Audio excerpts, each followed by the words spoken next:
This week's Safety Toolbox Talk is about means and measures, material handling.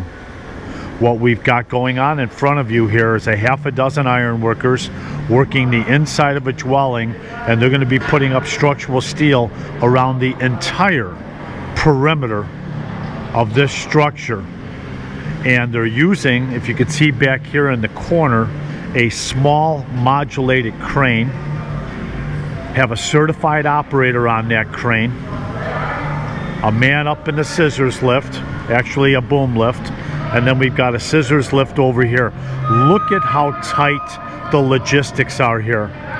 There's a gauge on that small crane, that modulated crane that can come through any common door, by the way.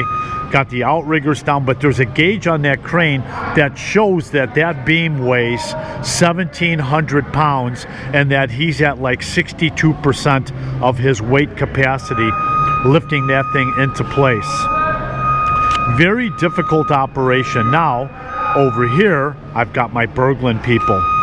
Down below in that shaft, I had some guys, but we moved them out of the way so that these guys could raise their steel. So we have a lot of coordination going on in here. We brought all of this structural steel through these windows earlier this week and stage it in areas that we know there's structural ability underneath this deck. A lot of coordination going on in here right now with material handling. It's truly their zone. Wherever these guys are flying steel, we try and keep all other tradesmen out of the area. These guys actually do come in and work a little bit of overtime. They work some off-hour weekend stuff here so that we can accomplish this task. But it's very dangerous.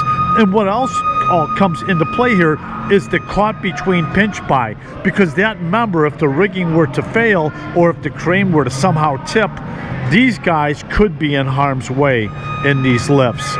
Lots to take into consideration with our pre-planning and the tasks at hand, the means and measures of getting our task complete.